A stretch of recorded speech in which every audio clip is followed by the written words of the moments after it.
Can you just waive the staff I said report if too? the power goes out, I'll be looking for a staff for a motion.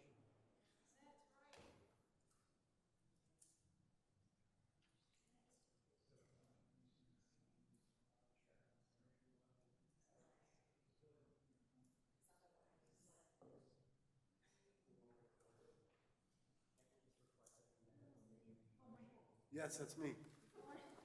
What's up?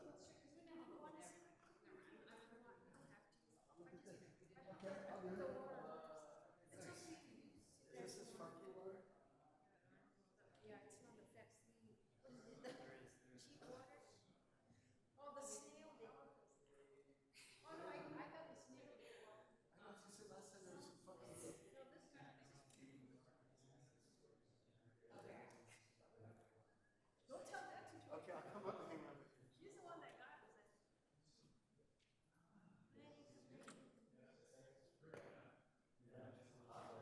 Yeah, it does.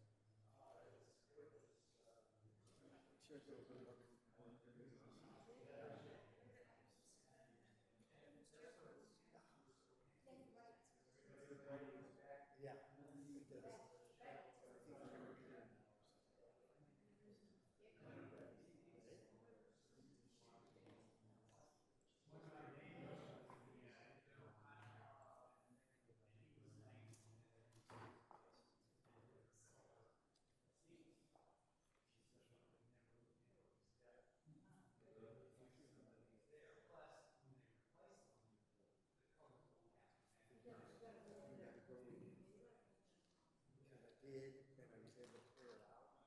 But, you know.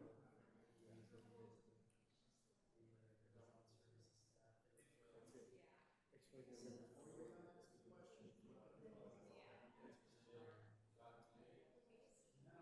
He did today, he got it, so good.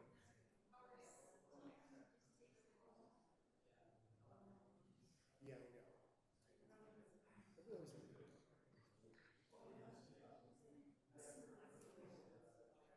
He is.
Or no, he's not.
you ready?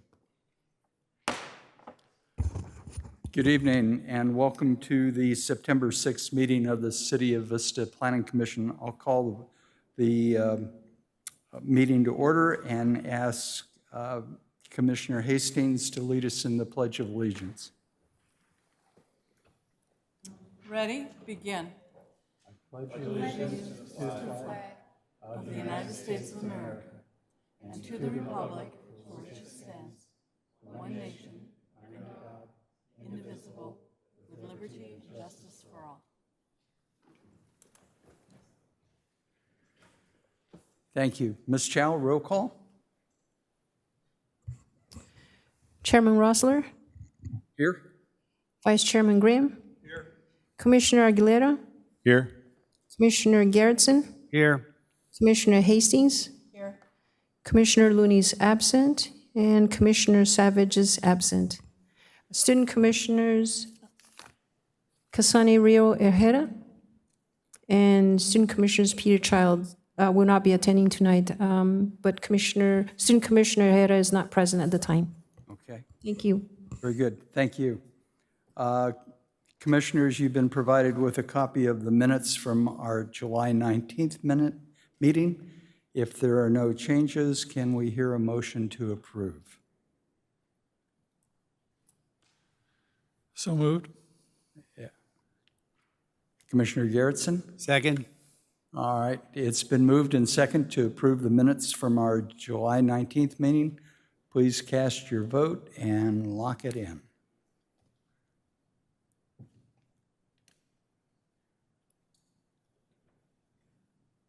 Chairman Rossler. Yes. I'm sorry, but Commissioner Savage is not here right now, so I have to make him absent, and I'll have to go back and take attendance. So rather than doing that, can I just have a hand vote, please? Sure. All in favor, raise your right hand. And the minutes are approved unanimously. Thank you very much. All right. Ms. Chow, any changes to the agenda tonight? No changes tonight. Thank you. All right. Ladies and gentlemen, the next item on our agenda is oral communications. This is a time the Commission sets aside for members of the public to address us on items that are not on our agenda. I do not have any speaker slips, and if you do want to address the Commission tonight, you will need to fill out a speaker slip, and they're out in the hallway. Seeing no one, we will then move along to our public hearing. Public hearing 1 is legislative housing amendments, and the City of Vista is the applicant. And Mr. Conley. Thank you, Chairman Rossler and Commissioners. It's my pleasure to discuss the latest state-driven legislative housing amendments. We have a few different items that we're going to cover tonight. Those are accessory dwelling units, amending the development code to reflect changes in state law. Residential density bonus, again, changes to the code to reflect state law. Senate Bill 9, which is fairly recent legislation passed by the state. We're introducing some new chapters in the development code to address the requirements under Senate Bill 9, as well as a chapter for implementation addressing zoning clearances. And finally, Senate Bill 330 to introduce objective design standards for multifamily and mixed-use developments. So my intention here was to cover each of these items independently. At the end of each discussion item, I'll pause and ask for questions or comments. We can go through them, and then I'll move on to the next item. So unless any commissioners have any burning questions, I'm going to start off with ADUs. So accessory dwelling units, these are accessory units to a primary residence. There's also a category for junior accessory dwelling units, which is a smaller version. We call them ADUs and JDUs, so that's the terminology I'm going to use for my presentation tonight, so I don't have to be repetitive. An ADU is an accessory unit to a primary residence. It has complete independent living facilities for one or more persons. They come in a lot of forms. Detached, where it's detached from the primary residence. Attached, where it's part of the primary residence. converted existing space where space within the primary unit, such as the master bedroom or an attached garage or storage area, is converted, or a JDU. A JDU is a specific type of an accessory dwelling unit that involves conversion of existing space that's contained entirely within the existing or proposed primary residence, so within the roof line, essentially, of an existing unit. So numerous changes have occurred as a result of a number of legislative actions at the state level, and so we've gone through and made some substantial revisions to our code to address these, and I'll kind of go through each section of the code and what's changed in terms of summary. There's also a red line in the staff report that provides details of what's actually changed and what the terminology is in the code. As far as definitions go, we've added a number of definitions to clarify where ADUs are allowed and what they consist of. Primarily, an ADU can go on any lot that has a primary residence on it. There's a definition added for a JDU that's no more than 500 square feet and contained entirely within the existing one-family dwelling. We added a definition for primary residence to clarify that it's the first dwelling built on a parcel and can include a one-family, a two-family, or multiple dwelling. There's also a definition for public transit added because there are some parking limitations and waivers that apply where there is public transit within proximity to an ADU. The applicable zones that ADUs are permitted in, previously these were only allowed in our single-family zones. Those would be the R1B, R1, E1, A1, and OR zones. The amendment that came with state laws to allow them in any zone where any type of residential unit is permitted, whether it's single or multifamily. So we've amended the zones that it's permitted in to include multi-residential, or the RM zone, and the mixed-use zone, or the MU zone, as well as any specific plan areas that allow single-family dwellings by right. We've also amended the code to clarify that an ADU located within repurposed existing space, which is basically converted space, is permitted on a lot that allows one-family or multifamily dwellings by right. Some requirements for ADUs: we cannot take existing zoning violations into account when permitting an ADU. We can take building violations into account, but only if they're necessary to protect public health and safety. The utility service to the ADU may be independent from the primary residence or may be connected depending on the types of utilities. There's limited ability to convey an ADU separately from a primary residence. That's contained entirely within AB 345, and it's extremely limited, so I'm not going to get into it, but there are limited allowances for the sale of an ADU separate from the home. The ADU has to share the primary address number with an additional unit number, so it would be 100 Main Street, Unit 1, and Unit 2 as an example. The law allows simultaneous construction of the primary residence and the ADU, so they can be plan checked and constructed at the same time. Manufactured homes, pre-manufactured units may be used as ADUs only if they're placed on a permanent foundation and connected to utilities. No recreational vehicles or wheeled vehicles, anything that falls under the definition of an RV in the vehicle code, is permitted as an ADU. And finally, they must include solar power, photovoltaic, to power the unit at the time of construction. The number of ADUs. If a primary residence is a single family or one family dwelling, you can build one ADU and one JDU, so 3 units total, subject to the following. The ADU may be located within proposed or existing space of a one-family dwelling or an accessory building. If you're converting an accessory building, it can't be expanded by more than 150 square feet, but that can be done to accommodate access. Exterior access from the primary unit has to be separate.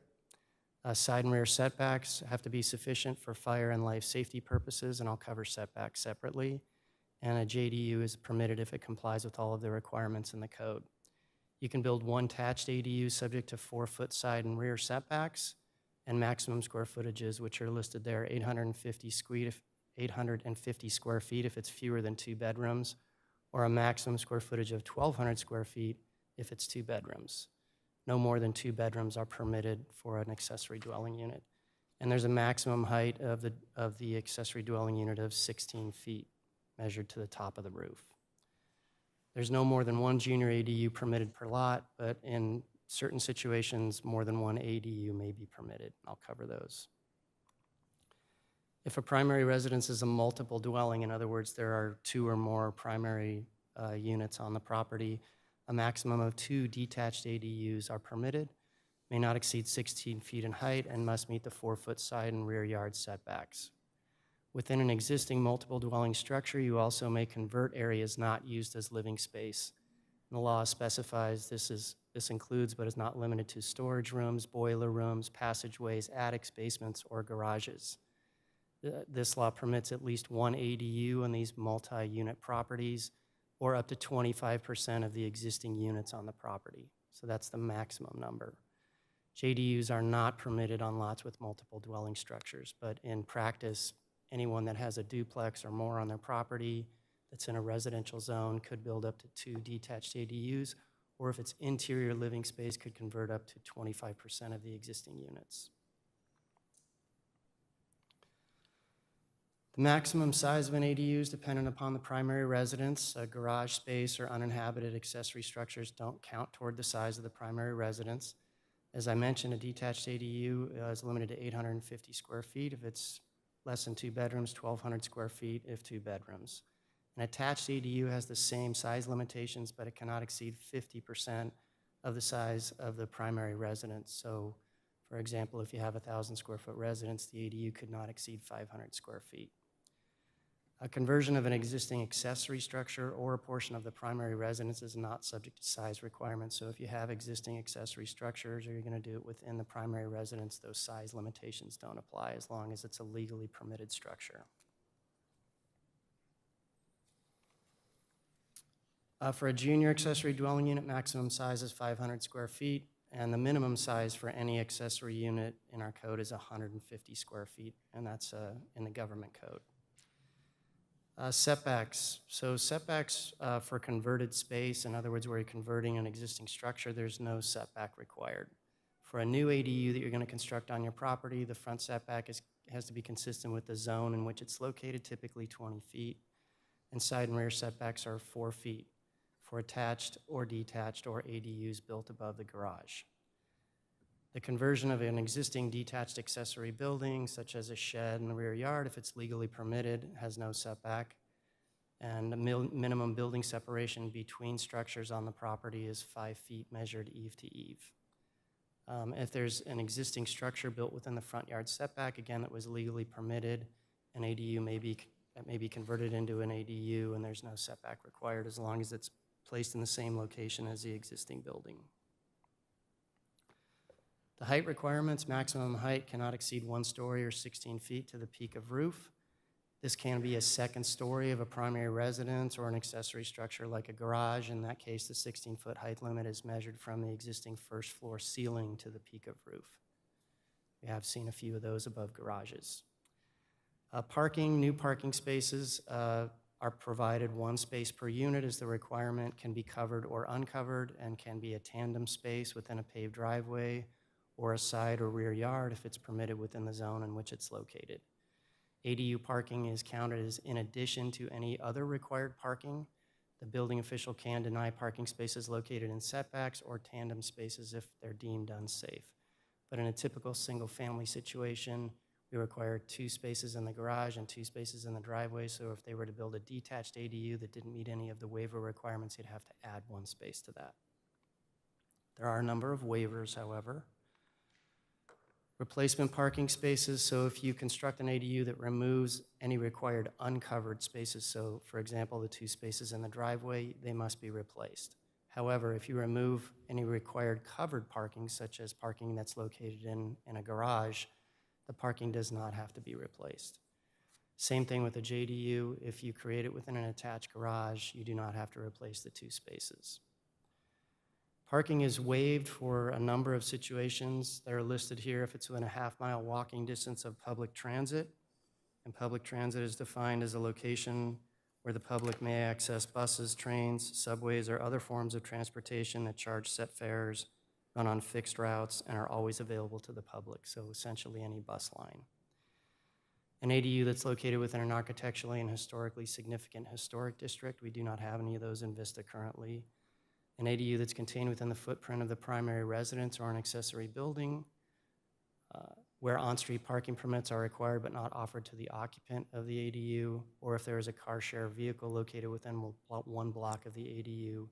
A car share vehicle is like a short-term rental that you can go on a website to find locations near your property.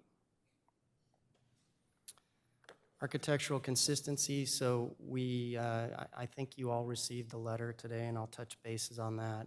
We had originally written a section that required architectural consistency, but the state law does not allow us to do that. So we're recommending, or encouraging in this case, applicants to incorporate architectural features consistent with the primary residence, and we've listed a number of things that we can apply that to, but again, that's optional on the applicant's behalf. As far as JDUs, junior accessory dwelling units, there is an owner occupancy requirement for the primary residence or the junior ADU. This only applies when you're developing a junior ADU, that you have to have an owner occupant inside one of the 2 units. It doesn't apply to a typical accessory dwelling unit. A JDU cannot be conveyed or sold separately from the primary residence. It has to have a separate entrance, a cooking facility with appliances, food preparation counter, and storage cabinets. That's within the definition. And there are no short-term rentals of these units. They can't be rented for less than 30 consecutive days. As far as fees go, building, plan check, and inspection fees apply if you're building a new structure. Development impact fees are waived if the unit is 750 square feet or less. If it's greater than 750 square feet, the fees are charged proportionate to the size of the primary residence. So we determine the size of the primary residence and the size of the ADU, whatever percentage that is, that's the amount of fees that they pay. We see a lot of applications for 750 square foot ADUs. School impact fees apply to any ADU that's 500 square feet or greater if levied by the school district, which both districts in Vista do apply. And development impact fees are waived if you have an affordable unit at low income or lower for a period of 10 years, or if the unit or the primary residence is to be occupied by a family member or a caregiver providing regular care to the owner or occupant. That's not within state law. That's a Vista policy that was adopted by our council. Submittal requirements, you have to submit a site plan, floor plan, and elevations consistent with a single-family home construction application. They must be reviewed ministerially, essentially at the administrative level, within 60 days of receiving a complete application. And we can't allow for concurrent processing where an application for a primary residence comes in with an ADU or JDU. We can review them concurrently, or we can hold the ADU if the primary residence requires some additional time to review. But essentially, they may be permitted at the same time. So we got a nice letter from the California Renters Legal Advocacy and Education Fund today that detailed some of the limitations in state law that our code, in their opinion, does not meet. So we're recommending some changes. I'm not going to go through these in detail, but essentially, the applicable zones within which ADUs can be located where it's repurposed existing space. The state law details that they're limited to 800 square feet in area, 16 feet in height, and must meet 4-foot side and rear yard setbacks. So where there's conversion of existing space involved, we had to make some adjustments. We have a strikeout, an underlined version of the changes that we're proposing here, where we've identified that for converted space, no setbacks are required for units that meet the requirements of the code where they would otherwise be allowed. And we struck out the bottom section, section F, because we sort of said the same thing there, but in a more clear version, we've made the change here. So we'll ask that the commission include that in their motion tonight. They also mentioned the height requirements, and so we've added a section under the height requirements that these regulations don't apply if you're in converted space consistent with the requirements and the remainder of the code. And finally, with respect to architectural consistency, as I mentioned, we cannot require it, so rather than shall, we indicate you're encouraged but not required to incorporate these architectural details into the structure. So I've included these changes for your information. They are changes that we will make before we go to council based on meeting the requirements under state law But we wanted to make sure that the commission understood that in response to this letter, we are recommending some changes, and we'd look for those to be included in your motion tonight. And with that, I'm done with ADUs. So does anyone have questions on accessory dwelling units? Commissioner Aguilar, excuse me. Thank you, Chairman. My question is with the size 1831.050. Just clarification on the existing. Oh, great, my computer shut up. Where it says there's no size limit if it's already an accessory unit. Yeah. So if you have a Any examples, maybe? if you have a detached shed in your backyard that is 1,500 square feet and it's legally permitted and you want to convert the entire thing to an ADU, you can do that. Really? The size limitations that are applied in the code here are for a new structure, but if it's a converted existing space and a legally permitted structure, there are no size limitations. So you gave an example of a shed, which Same would have to thing. be legally permitted to start with, though, right? Yes. Because there was something earlier, well, I guess that would be part of the building code, right? So you can convert an existing accessory structure that's unpermitted, but you would have to go through the permit process as part of that conversion so that it would be permitted in the end. Okay. But we do have some of those situations. Also in a primary residence, if you were going to build out a portion of the primary residence without adding on to the structure, just reorganizing the interior of the residence, again, if it's not a junior accessory dwelling unit, the size limitations would not apply. So what if, I mean, we don't have many, but, oh geez. Basement, Same thing. same thing? Basement would be able to be converted into an ADU. It would be existing space and the size limitations. That would not be considered a guess it would. JDU? If it was a JDU, it would only be limited to 500 square feet. Well, so I'm wondering how, so if I have a 1,000-foot basement, And you wanted to convert the whole thing, the whole thing, you would be able to do that. okay, And it would be an ADU, it would not be a JDU. okay. Thank you. Thank you. Commissioner Garrettson. Yes, Mr. Conley, to get a clarification on your last statement about architecture. So if I have a white house and I want to drop in a red prefab facility, is that permissible? It's not encouraged. Yes, it's permissible.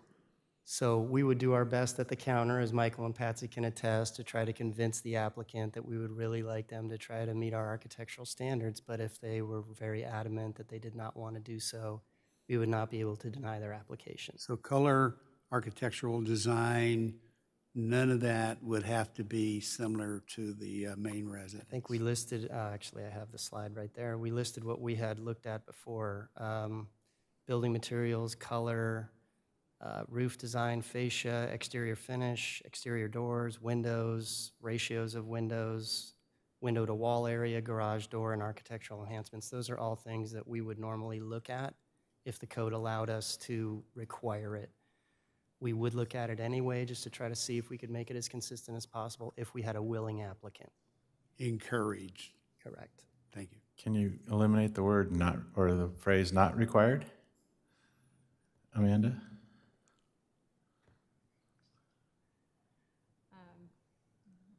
That's technically legal.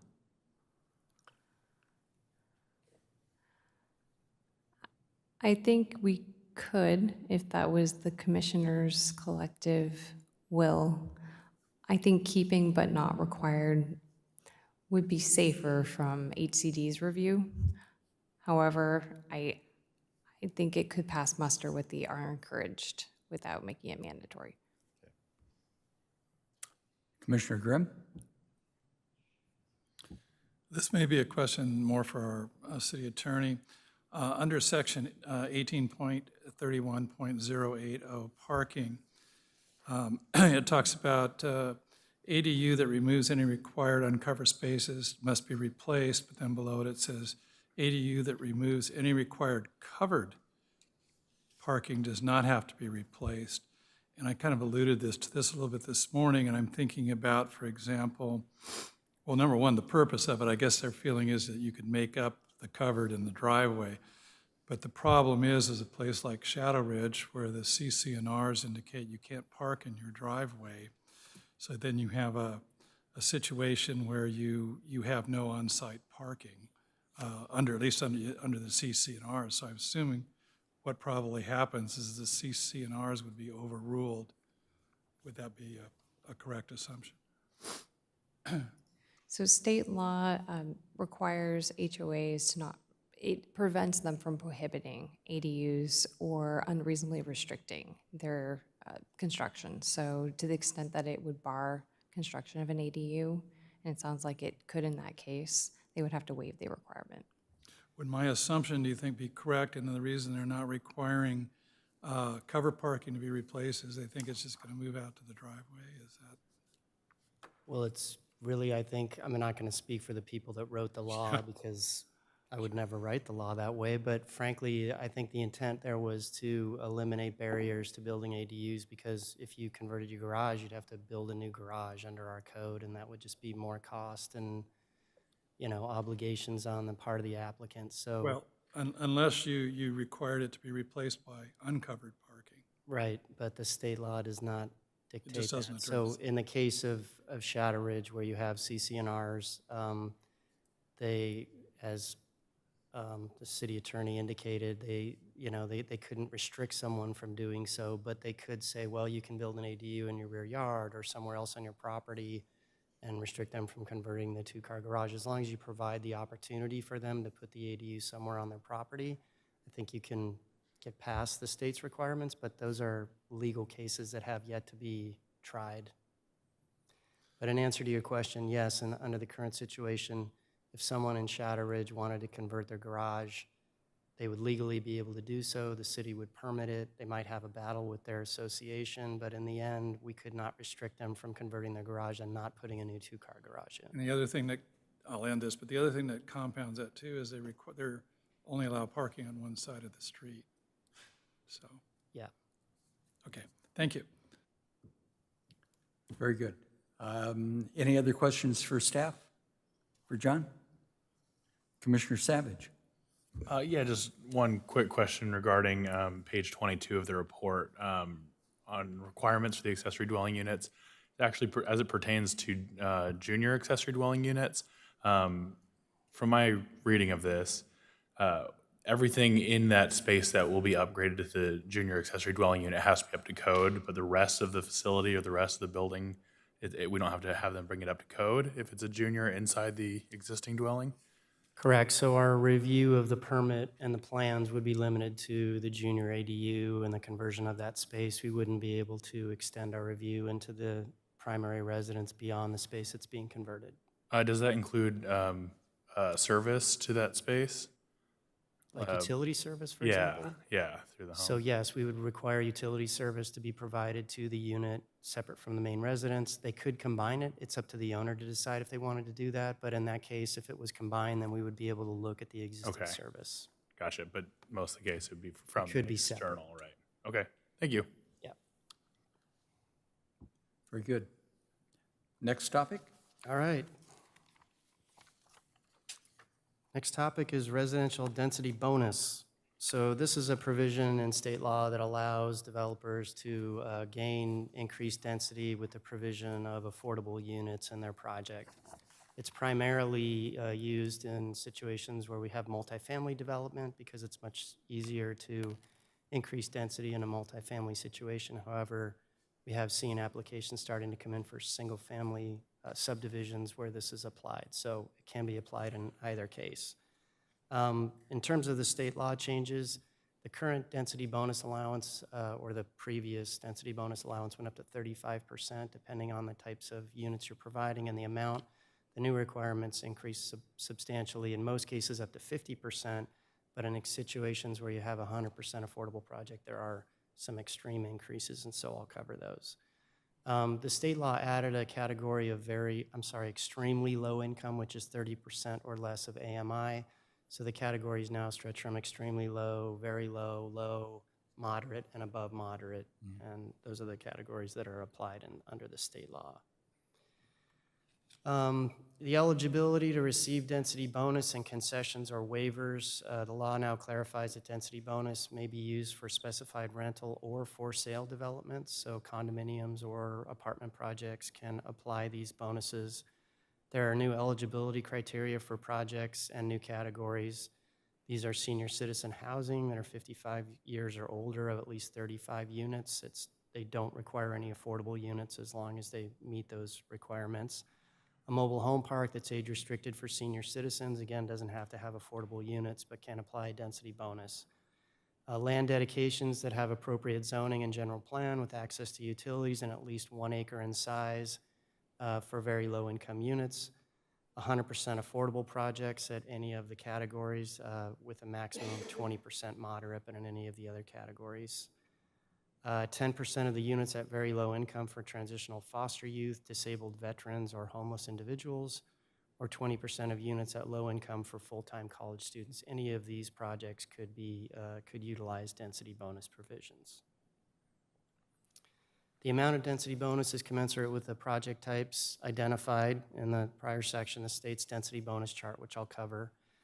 They can be aggregated, in other words, can be combined with other density bonuses, typically for qualifying land dedications not to exceed a 35% bonus. The maximum allowable residential density, there's a calculation for density based on the maximum number of units that can be developed under the current zoning and general plan, and those are rounded up. So we'll take a piece of property, we'll determine what the maximum number of units it could develop just based on a calculation, and then you round up. So it wouldn't include things like access driveways or dedications, easements for utilities, things that we would normally exclude from a density calculation. Those are all included. It's just based on the size of the property. And a regulatory agreement is required in any of these situations that's recorded against a property to define what the density bonus is and what concessions incentives are provided for, as well as all the requirements for how long it applies. So this chart is a little hard to see. I apologize. It was hard to fit it all on here, but this is the state's density bonus chart that details what amount of density bonus you can get depending on what type of project. It goes from a minimum of 5% to a maximum of 50% for most project categories. If it's 100% affordable, you can go up to 80% increase in density. But as you can see on the left side is the affordable unit percentage that you gain from providing the types of units, affordable units in your project. And then there are listings at the top that go to the right that indicate the type of project that you can apply for a density bonus. So for example, if you're providing low-income units in your project, you can go on the chart here and see if you provide 10% of affordable units at a low income, you get a 20% density bonus. If you were going to go down the chart there, let's say you provide 25% low-income units in your project, you go across, you get a 50% density bonus. So this is how it applies. You basically determine the project type and the amount of units that are affordable within the project, and then you calculate the density bonus that's allowed. The thing to note here is that the new requirements for a 100% affordable project, in other words, all of the units in the project are affordable with a limit of 20% moderate, so they would all have to be, for the most part, low or lower. You gain an 80% density bonus for very low, low, or moderate units within those parameters. So 80% above what you'd normally be able to develop, which is fairly significant. And that's probably the biggest change in the law beyond the 50%, the increase from 35 to 50. So I'll send you all a copy of this chart and you can thoroughly study it. As far as incentives, concessions, and waivers, there are also a number of incentives and concessions that you're eligible for. An incentive or concession is something that's automatic that you get as part of the density bonus request. So maybe it's a unit size, or it's a building height requirement, or some requirement, some limitation that the city has. If you're allowed an incentive or concession based on the type, again, the type of units that you're providing, those are automatic, and the city has to provide for those. So you can get up to 4. depending on the type of project that you're providing, very low income, lower income, or moderate income, depending on the amount that you're providing in your project, you get either 1, 2, 3, or 4 concessions. And so the city would have to hold a pre-meeting with an applicant that wants to do a density bonus project. They'd have to come in and explain the number and types of units that they're providing, and then we would negotiate what the concessions and incentives are, as well as any waivers. To note here, a 100% affordable project that's within a half mile of a major transit stop, so that'd be a Sprinter station essentially, can receive a height increase of up to 3 stories or 33 feet in height. So 100% affordable project that's near a transit center for the most part can increase their height substantially, and that's another major change that came with the state law. Incentives and concessions or waiver of development standards. So essentially, projects can apply for and obtain incentives, and I've listed here reduction in site development standards such as site coverage, building height, reduced lot dimensions, setbacks. Off-street parking is already addressed in the state law, and I'm going to cover that, but you can go beyond what the state law provides for as an incentive or concession. You can obtain approval of mixed-use zoning where it's not otherwise permitted, and there are any other list of regulatory concessions or incentives that a developer could ask for, and as long as they can show that they would reduce development costs, the city essentially is compelled to apply them. In addition to incentives and concessions, there are an unlimited number of waivers or reduction in development standards that a developer can request if they're needed to achieve the density that's permitted under density bonus law. So let's say you can get your 20% density increase and your incentive or concession is the building height. But in order to get that 20%, you also have to vary from the setbacks and vary from the parking standards and vary from the open space requirements. All of those waivers can also apply if the developer can show that they cannot meet the density that they're allowed to obtain without those waivers. So incentives and concessions will be granted, but you'll also get a number of waivers of development standards if you can show that you won't be able to achieve that density, and they can result in actual cost reductions in the project. Do you want to add anything to that? Just to provide some clarification on incentives and concessions and the waivers, if you could bring up the table for the incentives and concessions. So on the far left column, this is providing what would be the maximum number subject to the qualification that if there are not actual and identifiable cost reductions in association with each of the requested incentives or concessions, we could make findings to reject a requested incentive or concession. So that's going to be the first step. In practice, that's a fairly low bar, so you're going to expect that in practice they're probably going to get 1, 2, 3, 4, depending on where they land.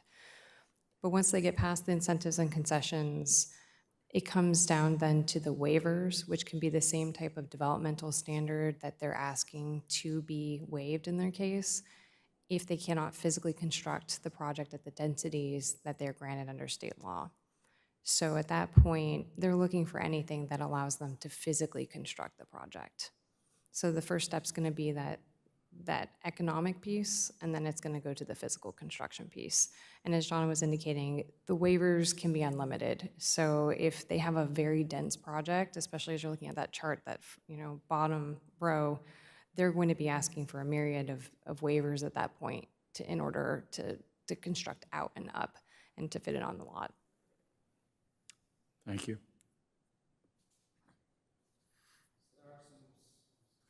There are some supplemental density bonuses and concessions. Those are for child care facilities. If you have a qualified daycare on site, or projects with qualified land dedications can receive additional density bonus not to exceed 35%. And again, these all require regulatory agreements to detail what they're provided.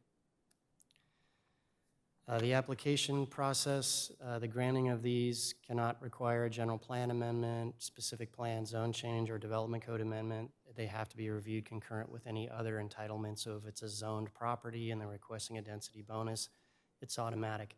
As we've discussed before, if it is a zone change or a general plan amendment that's accompanying the application, in other words, they have to get the zoning changed to facilitate the project, then the commission has discretion in whether they want to vote in favor of the project or not. But if it is a zoned property, our discretion is extremely limited. I mentioned a preliminary application process to determine the appropriate level of density bonus, concessions, and waivers, and we apply those for any applicant that wants to apply density bonus. We can also require additional project information, such as financial or other information, to justify the request for density bonus and concessions or waivers, which we review in the staff review process. If the eligible entitlements are approved, such as a site development plan, the density bonus, concessions, and incentives also have to be approved. We have no ability to separate the two. Any associated waivers or reduction are also approved unless they have a specific adverse impact on health and safety for which there is no feasible method to mitigate, a very difficult finding to make. If it would impact a property on the California Register of Historic Places, again, if there's no ability to mitigate, or if they're contrary to state law. So there's very limited circumstances under which we could deny those applications. Fees and cost reimbursements didn't change. We can apply fees for application review, and we can get reimbursed for any charges that the city incurs in the review of the applications. As far as parking, the parking requirements in the state code supersede ours. If it's a qualifying density bonus project, the parking requirements are listed here: 1 space per unit for a studio to 1 bedroom, 1.5 space per unit for 2 to 3 bedrooms, 2.5 spaces per unit for 4 more bedrooms. We round up if it's a fractional number. They don't count as an incentive or concession, so they're automatic with any project that applies a density bonus. And again, you can't apply additional parking reductions as a concession or as a waiver if you want to request that. Parking can be satisfied with tandem or uncovered spaces, but you cannot count on-street parking. And there are a number of special parking requirements listed in the state law. I'm not going to get too deep into these, but if you have projects that qualify here within a half mile of a transit stop, it's a half space per unit. If it's a half mile of an accessible major transit stop, it's half space per bedroom. Rental projects that are 100% affordable to lower income within a half mile of an accessible major transit stop, no parking required. Rental senior projects that are 100% affordable with paratransit service within a half mile of an accessible bus route, no parking required. Rental special needs projects that are 100% affordable to lower with either paratransit service or within a half mile of an accessible bus route, no parking required. And finally, rental supportive housing projects that are 100% affordable to lower income, zero parking. So there are a number of new categories that do not require parking. As an example, we have a project that's coming in on North Santa Fe that's next to the skate park where the tire shop burned down a few years ago. Most of you know the site. They're proposing a 100% affordable project that meets the low income requirements within a half mile of a major transit stop, so they have zero parking required. They do have some parking that are proposing along the alley behind the project, but in practice, we cannot apply parking standards to the project. And that covers density bonus. Wow. Any questions on that? Just a comment from me before, while the rest of the commissioners are thinking about it. When I was involved in doing the villages down in the Otay Ranch, the village was based on a quarter-mile radius from where the transit stop was going to be, and that what defined the boundary. I talked to national experts about if we could expand that. And I was thinking half mile, so we could do some additional stuff in there. They told me, in their opinion, that people were lazy, and you could not get them to walk to more than a quarter of a mile to a transit station. So just one man's comment and experience from the past. Commissioner Aguilar. Just this one simple question. So 100% affordable housing, half a mile within a transit center, what's the maximum height that building could be? So in our current Additional code, 33. depending on the zone it's in, but in the downtown specific plan, you could go up to 60 feet under the existing zoning. So it would allow 33 feet above that, so 93 feet, 93 feet, which which is equates probably 7 to 8 stories, depending on how the stories, building's probably. designed. Okay. The project that's proposed on North Santa Fe is staying within the 60-foot height limit, Right. though. Which is nice to hear. Thank you. Commissioner Garrettson. So these concessions are all 100% chosen by the developer. That's correct. Thank you. The city can negotiate those in our preliminary meeting, but if there are things that are eligible, yeah, we really have limited ability to say no. Any other questions for John? Okay. All right, on to the next topic, Senate Bill 9, another exciting change in state law. So Senate Bill 9 establishes the ability of anyone to split their lot in a single-family zone regardless of minimum lot size. And it establishes the ability to develop up to 2 primary dwellings on a lot zoned for single-family residential use. The urban lot split is what they call the lot split, where you can split your lot, and a 2-unit housing development is what they're calling the ability to build 2 units on a single-family zone. So we have 2 new chapters of the code. One is urban lot split, and one is 2-unit housing developments, and I'll cover both of those. We're also recommending a new zoning clearance process because these are ministerial applications. In other words, they do not come to the Planning Commission or Council. They're not appealable. They're approved at the administrative level, essentially over the counter, such as a building permit would be. So the zoning clearance process is essentially our way of approving those projects and making sure they meet the requirements before they obtain a building permit or a final parcel map. So first I will cover urban lot splits. So an urban lot split is a voluntary application on part of the owner. They could apply the Subdivision Map Act if they want to go through the development process in accordance with our current code, but if they want to apply the urban lot split allowances, this code provides the opportunity to do so. The law supersedes all other sections of our development code as long as you comply with the provisions that are in the state law. So we've added a number of definitions here. They're in the section that was provided in your staff report. I'll cover a couple. An urban lot split is defined as a ministerial application for a parcel map to subdivide an existing legal parcel located within a single-family residential zone into 2 parcels. We define a flag lot, which is a minimum access corridor width of 20 feet. The lot area that we calculate excludes that access corridor, otherwise it all applies. And there are some objective design review, subdivision, and zoning standards, which I will cover.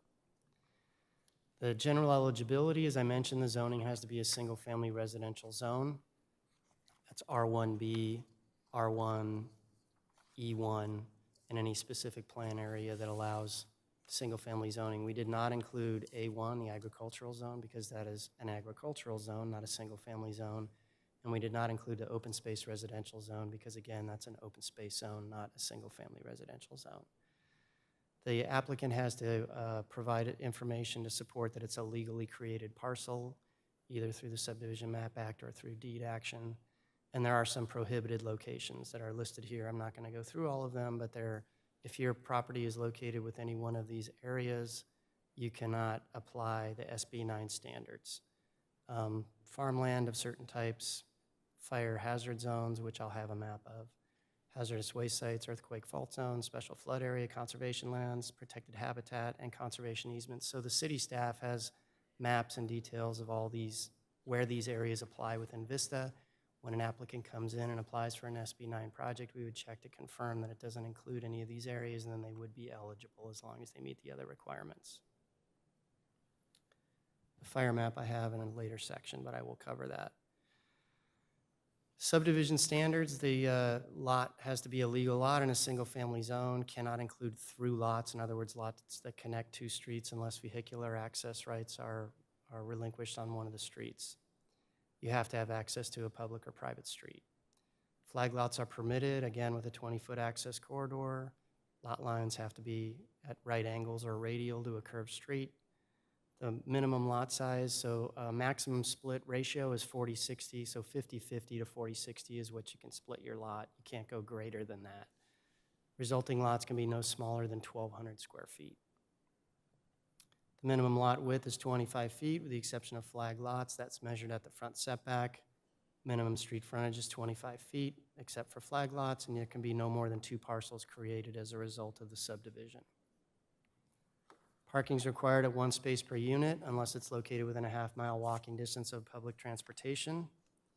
Public transportation for the purpose of SB 9 is defined as a corridor with fixed route bus service with service intervals no longer than 15 minutes during peak commute hours, or a site containing an existing rail transit station, a ferry terminal service by either a bus or rail transit service, or the intersection of 2 or more major bus routes with a frequency of service interval of 15 minutes or less during the morning and afternoon peak commute periods. So we have a request into North County Transit to tell us where those all are, and we'll be sure to map them out to confirm. But essentially, majority of the properties within Vista would be located within a half-mile walking distance of public transportation and would not necessarily be required to provide the parking space, but we would confirm that. If the lot's located within 1 block of a car share vehicle, again, no parking. As far as existing structures and setbacks, you can separate properties that have existing structures on them, and you can separate the structures themselves. There are no setbacks for existing structures, but you cannot straddle property lines, and any new structures that are developed following the lot split have to meet the applicable setbacks. Any existing structures that are located on new parcels have to be independently connected to utilities before the map is recorded, and any grading that triggers the grading ordinance triggers a grading and drainage plan that we would review as part of the application. If a parcel is split, it cannot be split again after an urban lot split, so it's recorded against the property and the parcel is not splittable in the future. The city cannot require right-of-way dedication or off-street improvements, so frontage dedication that you would typically see in a new development or a subdivision, like sidewalk, curb, and gutter, and street dedication cannot be required as part of the application. All that we can ask for are easements for public utilities. Short-term rentals are prohibited, no rental period shorter than 30 consecutive days. The owner has to sign an affidavit to occupy one of the lots for a minimum of 3 years following the urban lot split. So there is an owner occupancy requirement that only applies to the lot split, not to the 2-unit housing development. If there are non-conforming zoning conditions that exist on the property, we cannot correct the conditions as part of the application, but you cannot create new non-conforming conditions as a result of the lot split. And no more than 2 dwelling units are permitted following the urban lot split on each lot. There are some restrictions on demolition. The state law intended to keep affordable housing and rental housing in place to the extent that's practicable. So you cannot demolish any existing affordable housing that has a deed restriction against it, any housing that's subject to rent or price control, or any housing that's been occupied by a tenant for the past 3 years. A parcel also cannot have been rented in the past 15 years to be eligible for a urban lot split. The stormwater requirements that would normally apply to any new development would also apply here. Again, we'd review that through the grading application, and the required utilities would have to be satisfied prior to recordation of the map. This is a ministerial review, again, over the counter, essentially, or through a ministerial review that goes through the counter. A tentative parcel map, which is the typical process for a subdivision where we do a tentative map and a final map, is no longer required. It's simply a parcel map that's submitted, reviewed, approved, and recorded. A zoning clearance is how we do that review, which is essentially the planning director or planning staff reviewing the site plan over the counter as part of the application. Once that's approved, then the parcel map can be submitted and finalized. The maps are reviewed by the engineering department, community development, fire, and all the utility providers. And these maps cannot be denied, again, unless there is a specific adverse impact on public safety or the physical environment that cannot be mitigated. And because the action is ministerial, it cannot be appealed. I think that's it for urban lot splits. Questions on urban lot splits? Questions on urban lot split? John, going back to the parcel map requirement, there will be a map that's prepared by an engineer that meets and bounds and Correct. and that gets recorded. Correct. Licensed engineer has to prepare the parcel map, so the same subdivision requirements that apply in the Subdivision Map Act Okay. apply here, the exception of the tentative process. So the parcel map comes in over the counter, we review it, it goes through all the departments. We go back and forth in an iterative process, just like we would with a building permit. Once there are no more comments, we record the map. Okay, Lots are created. thank you. I don't have any other questions, so let's Yes. move on then. One, Wait, Commissioner Garrettson. You say you're having the transit district provide information. Will a map be associated with that to show what zones now apply to that half mile? Yeah, we're getting the transit district to map the locations in which these bus route frequencies occur. So we'll have a linear map that'll show that, and then we'll have to define the half-mile radius so that we'll be able to identify the eligible parcels, but we're working with our GIS department on that right now. But basically, it's going to include every neighborhood. Much of Vista is within a half mile of a bus stop that meets these requirements. Some of the outlying areas don't, but some of those are covered by fire zone limitations, so And you're going to show a map of that we later. have that in here. Other questions? No. Okay, on to 2-unit housing developments. As I mentioned, a 2-unit housing development is the ability to build 2 primary units on a single-family zone. The law does clarify that it's not intended to override CC&Rs of a common interest development. So if you live in a common interest development that has CC&Rs, you probably have some ability to limit SB 9, 2-unit housing development. Again, applications, go ahead. Do you have a question? Okay. Applications are voluntary, again, on the part of the property owner. 2-unit housing development is defined as a development with no more than 2 primary dwelling units on a single parcel located within a single-family residential zone. Again, those zones are R1B, R1, E1, and specific plan areas that are zoned for single-family use. And there are, again, objective standards, which I'll cover. The zoning must be a single-family residential zone. Again, it must be a legal parcel, same prohibited locations. For the most part, we only have flood zones, protected species habitat, and very high fire hazard severity zones in Vista. Most of the rest of these don't apply, or at least are very limited.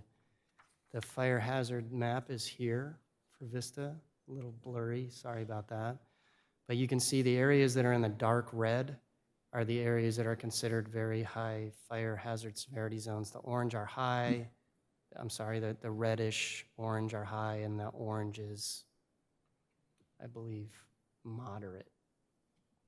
CAL FIRE is in the midst of updating these maps, so my experiences are going to get much bigger than they are today, unfortunately.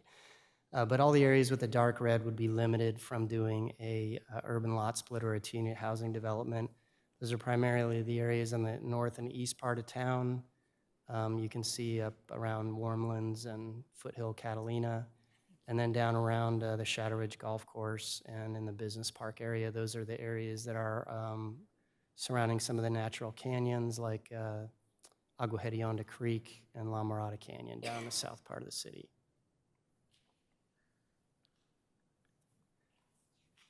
We also have these maps available online. If you want to look on the city's website, you can access these. So zoning standards, there are some requirements that we apply to these 2-unit developments. Air conditioning units or mechanical equipment has to be screened and set back at least 3 feet from the property line. The building height is limited to 2 stories of 35 feet, whichever is less, which is our citywide height limit in most of the residential zones. A driveway has to be provided with a minimum width of 16 feet. It has to be unobstructed from the street to the residence. A minimum depth of 20 feet from the property line, has to be entirely paved, meeting our fire department standards, and there's only 1 driveway cut allowed per parcel. Fences and walls are permitted as long as they meet our code requirements that would otherwise apply, and you're limited to paving no more than 50% of the front yard setback area. Again, grading would be required, grading permit if you trigger any of the grading ordinance requirements. Our landscaping requirements are the same as a single-family subdivision, so street trees are required, and the requirements are listed here. Those match what's in our code.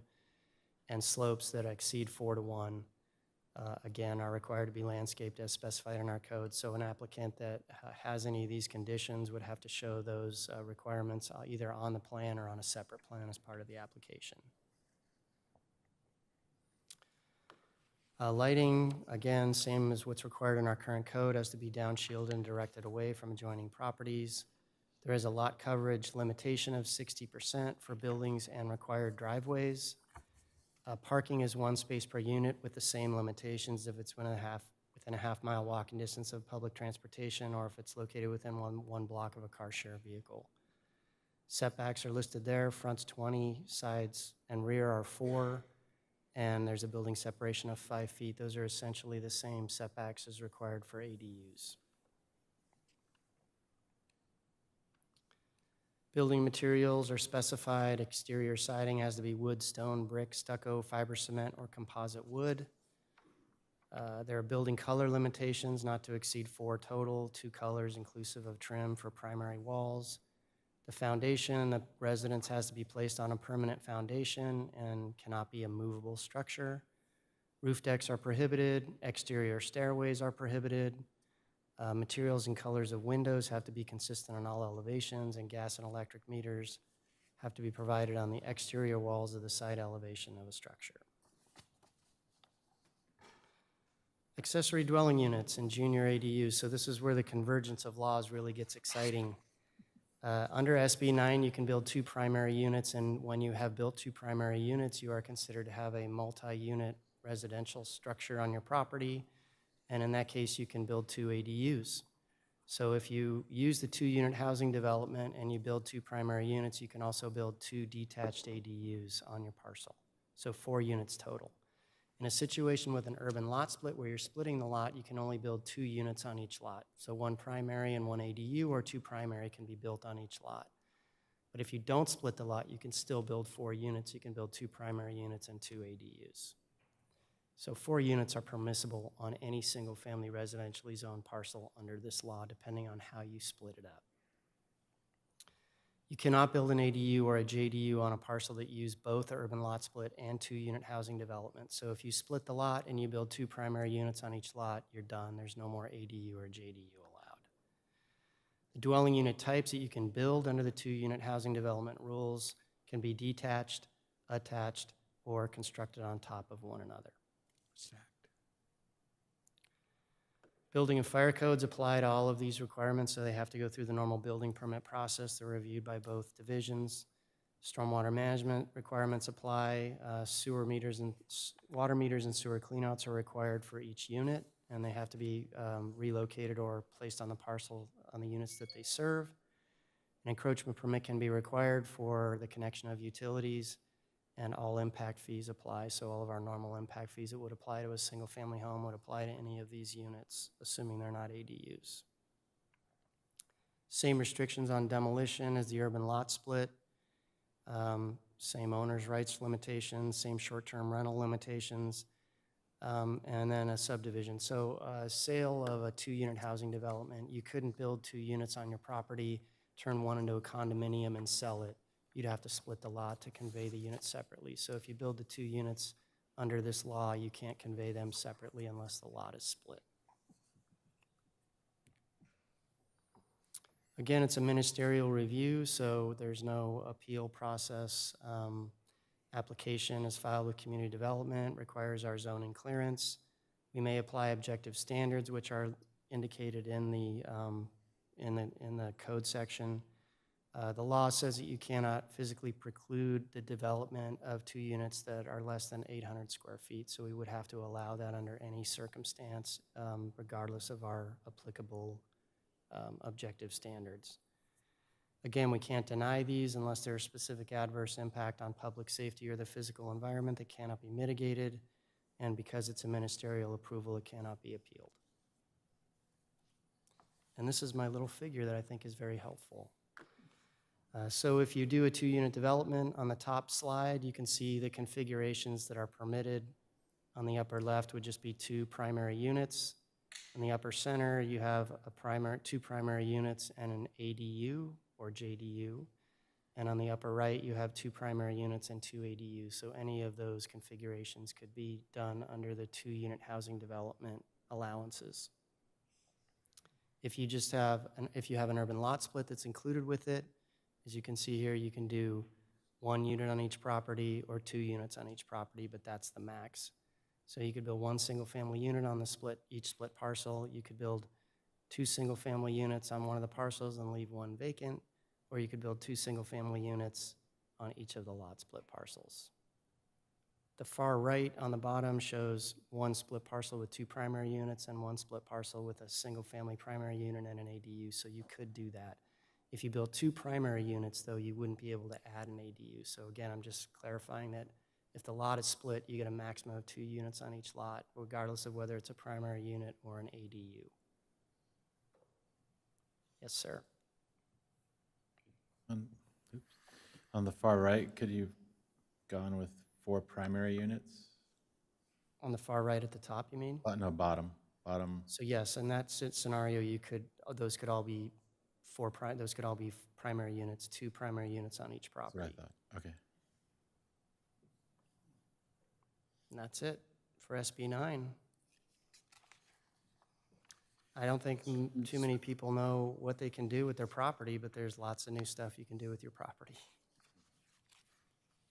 Any additional questions of John? No? Okay.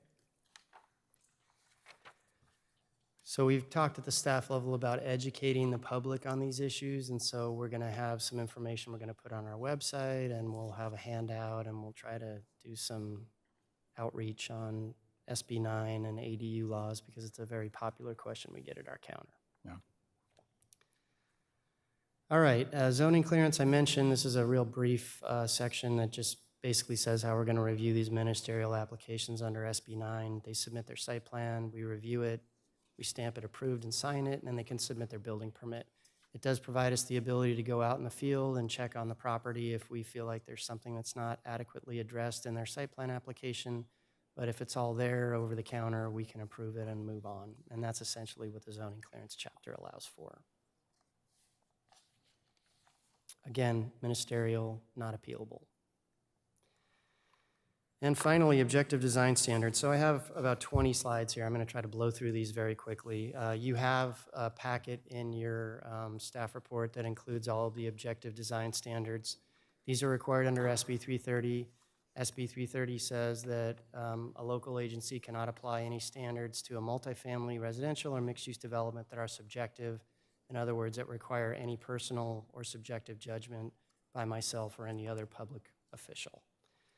We contracted with an outside firm to prepare these, which basically took our design guidelines that we last updated in 2017 and transferred all of the residential components into the standards that you have before you.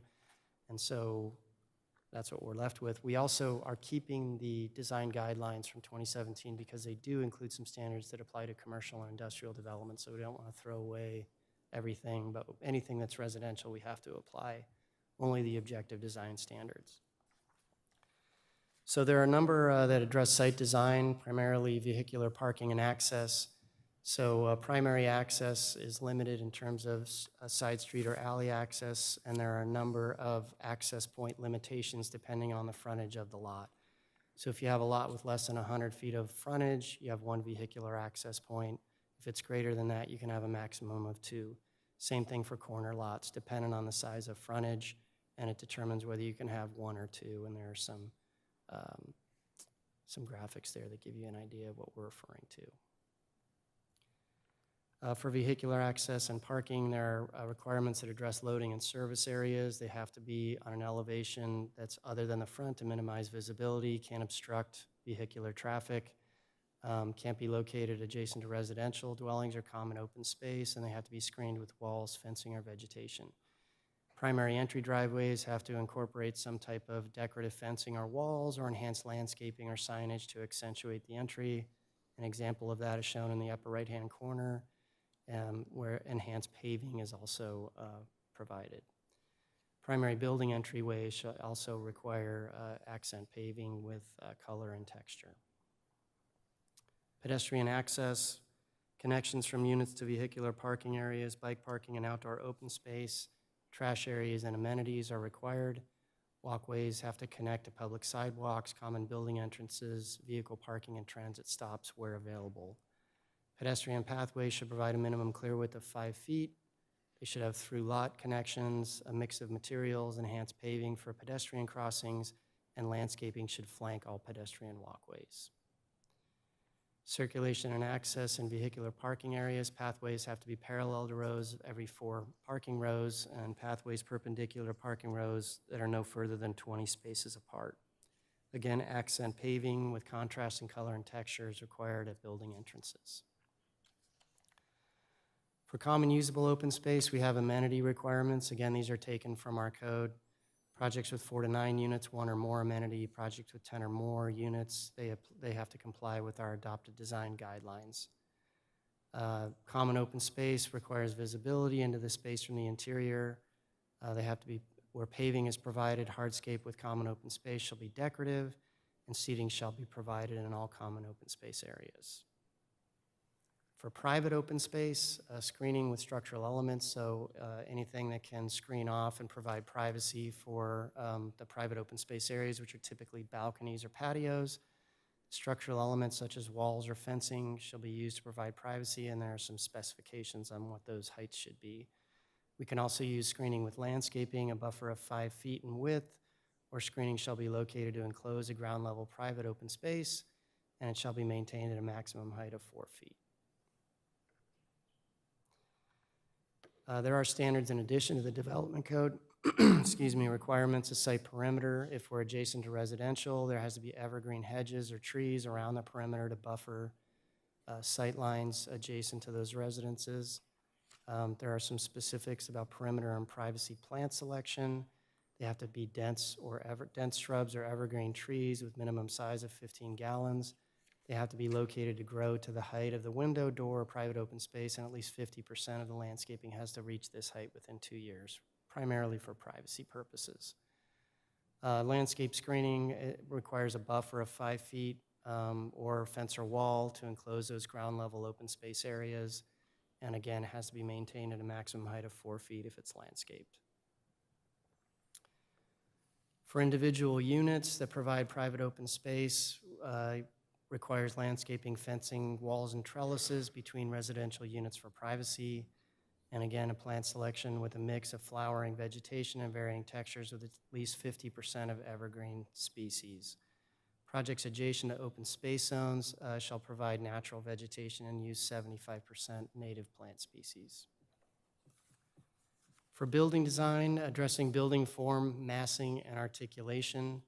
Buildings that are greater than 2 stories have to have a distinguished base, middle, and top of the structure using one of the following: color, variations, which include projections or reveals in the wall plane, variations in fenestration or size or pattern, weather protection with a depth of at least 36 inches, and decorative architectural details, which includes cornices or columns with a depth of at least 6 inches. So we would review to make sure that they include at least 2 of those.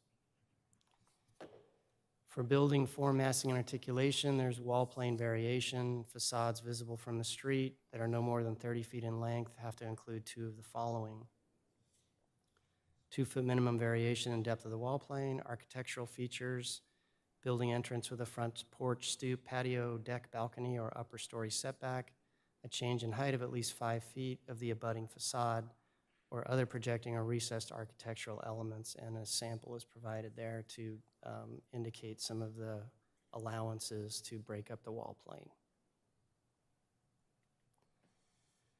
For corner building massing, corner buildings that are greater than 2 stories, again, have to include one of the following: common entry or ground floor commercial space entry, different material applications such as color or fenestration pattern on windows and doors, or a change in height of at least 5 feet from the abutting facade.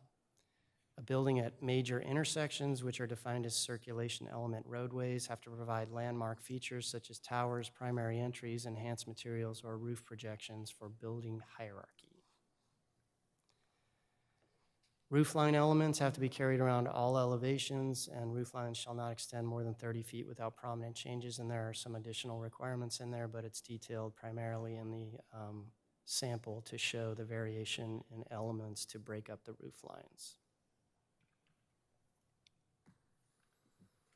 Common building and site entry. So street facing a pedestrian entry for multi-unit buildings, there has to be 1 common ground level entry facing the primary street. If it's a non-street facing building entry, entryways for multi-unit buildings can't be located adjacent that are not located adjacent to the street have to face a courtyard, plaza, or common open space area. There are some architectural treatments for these building entries that can differentiate the entry with at least two of the following: a roof above the entry with a roof line of at least 18 inches, a variation of the wall plane a minimum of 2 feet from adjacent wall planes, or architectural treatments with a variation from the facade. Lobby stairways from multi-story buildings have to have stairways that are visible from the entry to the building. For individual unit entries that are street-facing, each unit that's primary street-facing has to have at least a street-facing porch, balcony, or patio, which can apply toward the private open space. If it's a non-street-facing entry, has to face a courtyard, plaza, or common open space. You have to differentiate entries with architectural treatments that are listed here, and there are no upper floor entries allowed. Windows and doors have to provide privacy, so offset or incorporating different treatments to limit the ability to look into other units from adjacent buildings. And the example here gives you a pretty good idea of what we're referring to there. Window treatments, they have to be recessed at least 3 inches or have a trim of at least a ½ inch in depth. And there are some requirements for windows facing public streets. They have to have enhanced treatments such as trim, shutters, awnings, etc. Window shutters have to be functional and decorative, and they should be half the width of the window or matching the width for single shutters next to narrow windows. And for awnings, aluminum or vinyl materials are prohibited. As far as materials and colors, the changes in material, wall materials, they list there what's permitted. A range of materials with the exception of plywood as the primary exterior material. Consistency in window material and colors is required. Transitions or changes in the plane have to occur at outside corners or within the inside corners at architectural features. Outside corners are not permitted. They should occur on the inside corners, and that's what the example there provides for. Use of glass, tile, brick, stone, concrete, or plaster are permitted as accent materials.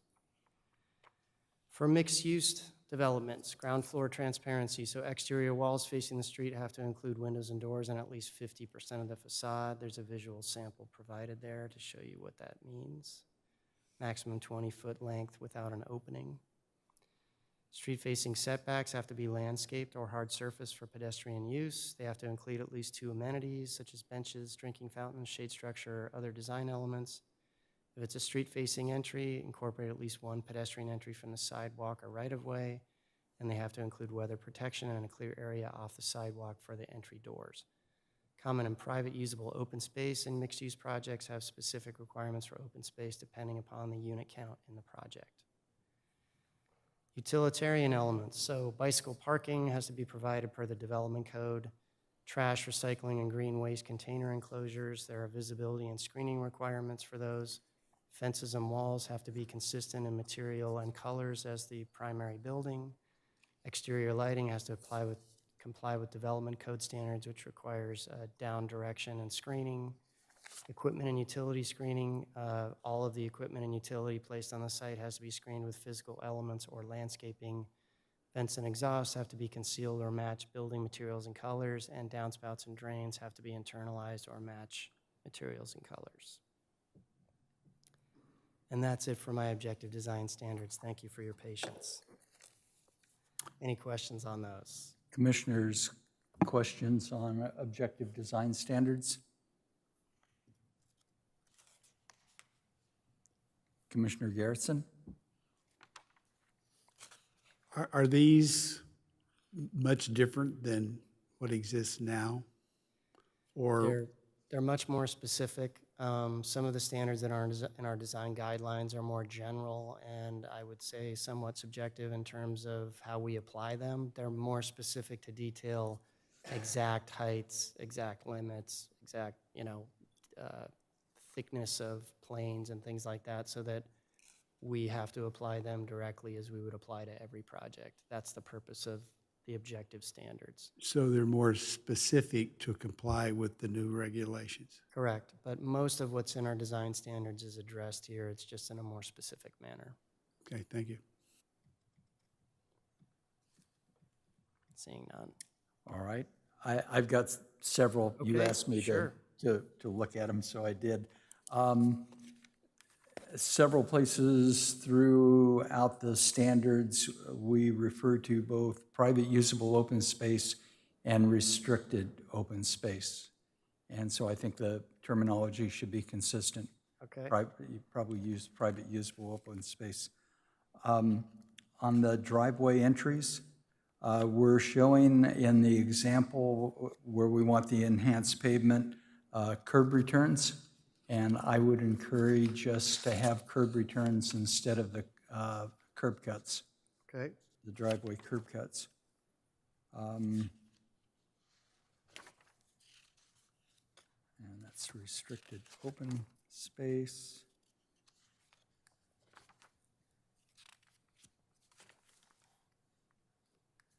I like the four-sided architecture requirement. And I'm specific, one of my pet peeves has been rear elevations that are visible from a public street.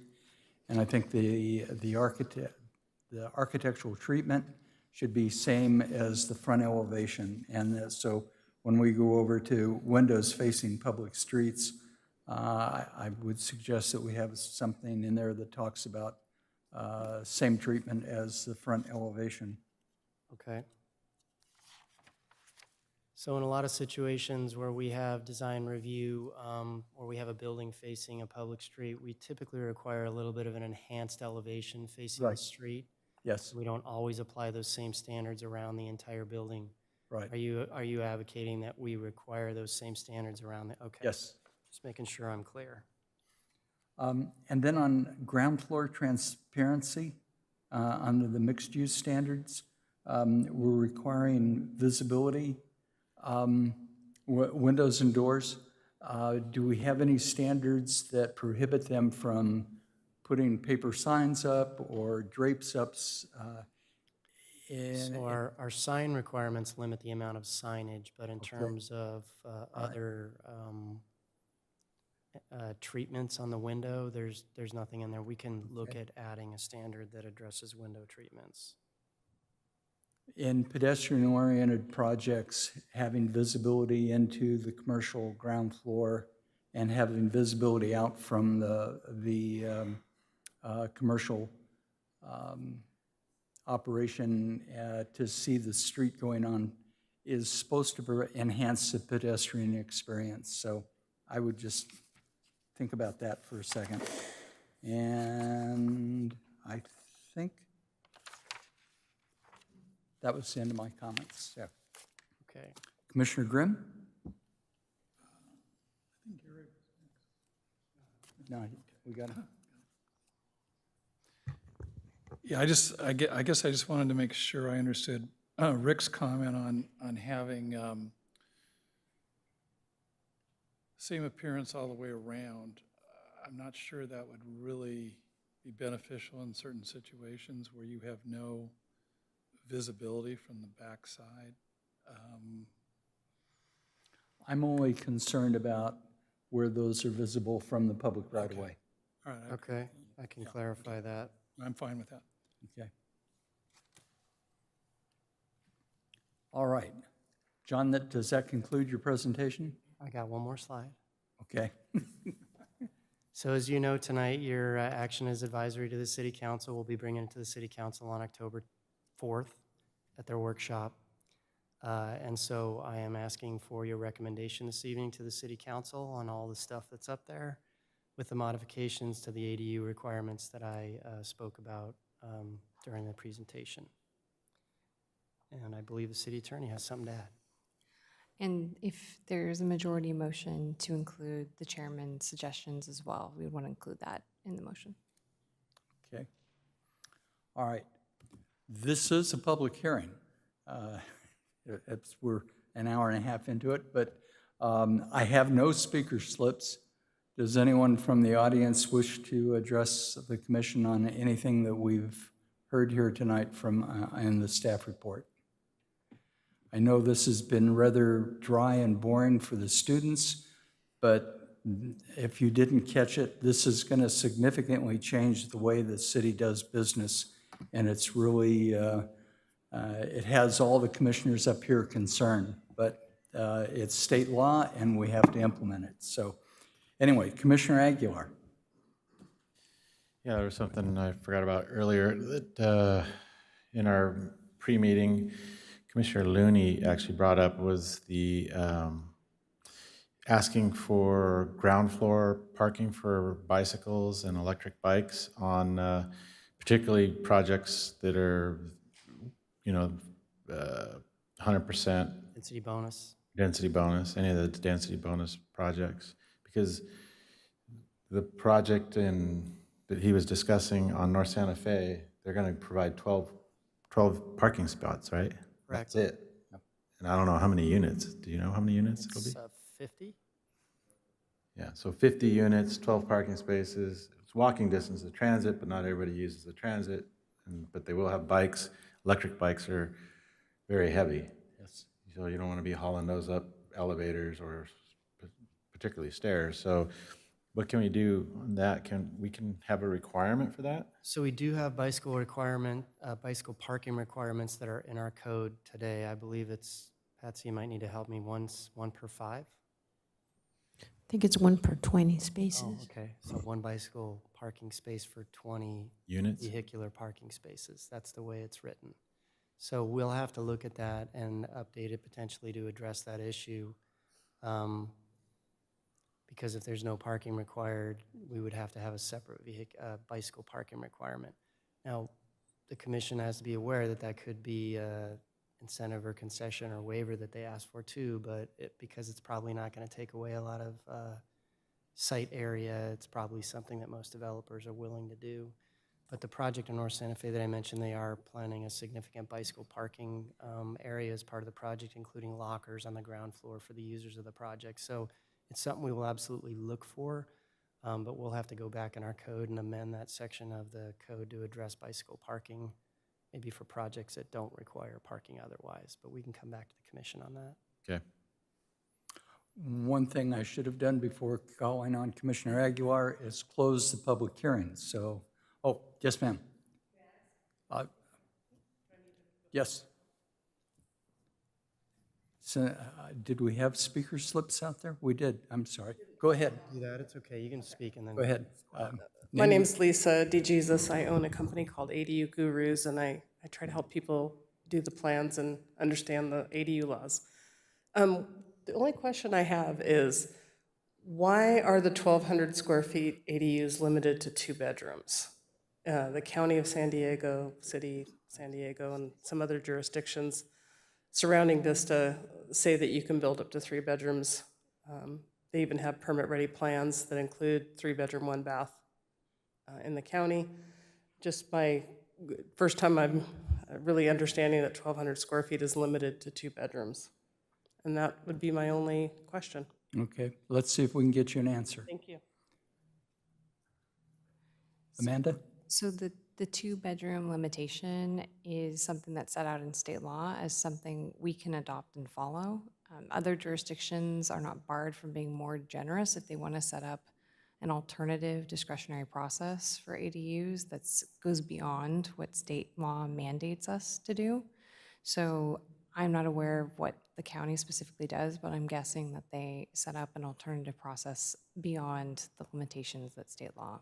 So what we're doing here is the minimum required by state law. Other jurisdictions can be more generous if they want to. That's correct. Okay, all right. Anyone else? All right, I'm going to close the public hearing then and call on Commissioner Garrettson. I have a couple of questions. No public notifications on a lot of this development, correct? We got the big yellow signs and the letters that go in the mail to the neighbors. Most of these will not have public, I mean, unless it's a large project. So ministerial ADU applications or SB9 applications would not include public notice. Majority of the density bonus projects are discretionary reviews, and so those would typically have a public notice and a sign on this project site. Okay. this obviously could impact the rate of population growth in the city. Have we communicated with the public schools about how this could impact their future projection of student enrollment? Do we That's a have an good question. obligation to do that, or? Well, the school district's informed of the state laws, just like we are, so their demographic folks that provide those population estimates should be accounting for the changes in the state law and their population projections. SANDAG is the regional transportation agency that typically does those demographic projections. They are in the process, or I think just recently have adopted their latest series of projections, and they included a 20% assumption for each city's population growth as a result of, or to account for ADUs. I don't think the SB 9 requirements have really been thoroughly vetted in terms of demographic estimates, but the ADU requirements have. Okay, one further question. This is obviously going to be more building, which means less green. Has the impact on the environment been considered? Will that have an impact on our plans? So the ADU allowances and the SB 9 allowances are ministerial approvals, so they don't allow for environmental review under the California Environmental Quality Act. That's crazy. SB 9 and the ADU law specifically states that because they're ministerial, they're not reviewed for environmental impacts. Now, on a site-specific situation, we still can review to make sure that they're not encroaching into wetlands or developing on excessively steep slopes, that kind of thing in our administrative review, but the ability to evaluate and disclose those impacts under CEQA would not be provided for. For most of the density bonus projects, yes, CEQA would still apply. But there's nothing in this that requires more landscaping as a result of a higher density. The landscaping requirements for these projects under SB 9 are exactly as they are in our code. So for the same as any other development, for an ADU, there's no landscaping requirement. So that it would seem to me that that means more development, less green, more of a negative impact on the environment. That's certainly possible. Okay, thank you. Commissioner Grimm. I think we're kind of getting close to a motion here, and I just kind of wanted to sum up my feeling about the, particularly about the ADUs and some of the density, but I will support it because we kind of have to. But obviously, like the other commissioners, I'm not very happy with it. I really don't think it's going to create a lot of affordable housing, at least real affordable housing. And I just think it's going to create a lot of problems in viable existing neighborhoods. So that's, I'd rather actually see the state, if they really wanted to do something about affordable housing, see the state take more funds and just build affordable housing rather than do it this way. So anyway, that's my opinion for whatever it's worth. Commissioner Savage.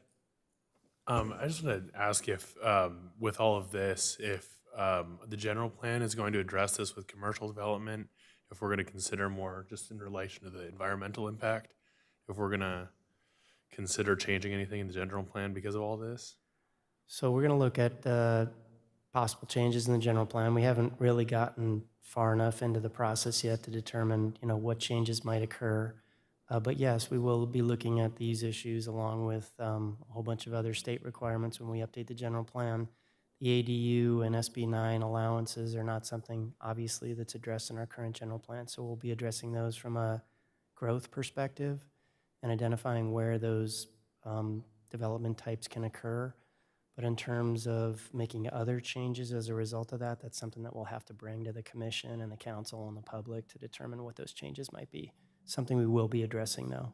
Okay, yeah, and especially for the environmental aspect, because obviously we're concerned about how much space is taken up with hardscape and everything. Yeah, so a good question, that the general plan will address the projections or the changes that we make as part of that update. So any land use changes that we make as part of that update will be evaluated in an EIR, but that EIR won't necessarily be evaluating these changes because they're already in effect. So for the commission's information, all these laws are applicable today.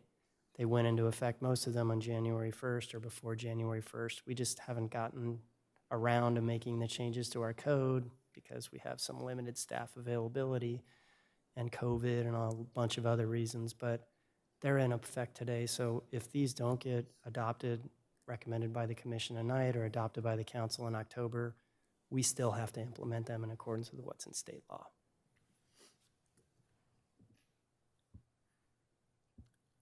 I tend to agree with Commissioner Grimm. I'm not happy about this. I think there are other more effective ways to build affordable housing.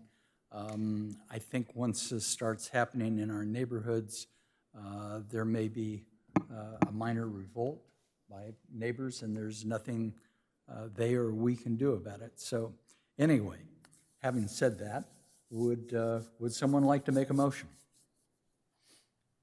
And remember, your motion includes the strikeout underline and the proposed modifications to the design objectives that I mentioned.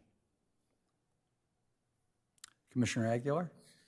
I'll make the motion to accept the resolution as presented with the changes that the commissioner made.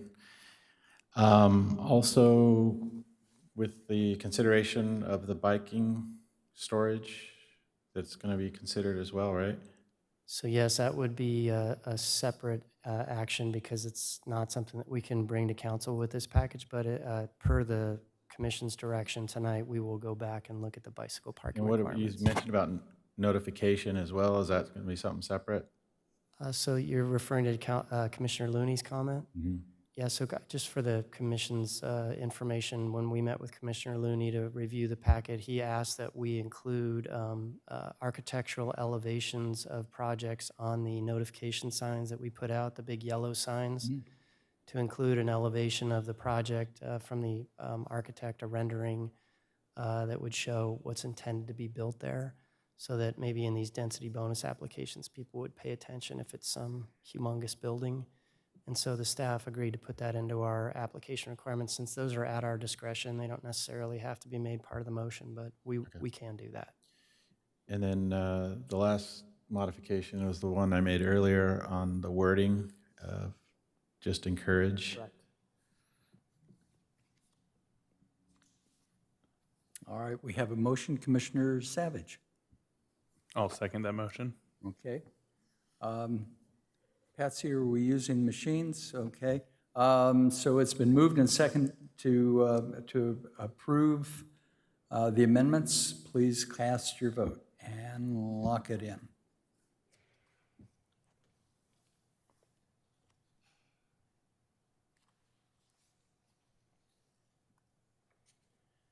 And the motion passes unanimously of the commissioners that are here. So, very good. So that concludes our public hearing, and we will move on to comments from the commission members. Any comments from the commissioners? Commissioner Hastings? I guess Yeah, you got it. There you go. I just wanted to thank John and the staff for all that hard work. I know that's a big deal. Sure. Thank you. So, thank you very much. Ditto. Yes. Thanks. Yeah. Appreciate it. That was a big undertaking. If there are no more comments from the commissioners, John, your report? So we do not have a next meeting in September. Looks like the first meeting in October might happen. We will definitely advise all of you. Just to update you on items that have come before you, the last two projects that came before you, the Camino Largo project was scheduled to go to council on August 23rd, but that was continued, so has not been heard by the council yet. That'll be heard at a future date. the Melrose Way application was approved on a 4-1 vote from the council. So that's final. Other than that, I don't have anything else to share unless Patsy or Michael, you have any updates? I think that's it.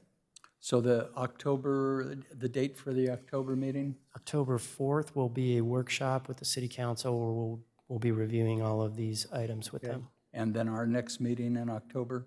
October 11th is the next scheduled planning commission meeting, and I'm not sure yet if we have a number of items that will make that agenda, but we'll let you know by middle of September. Okay.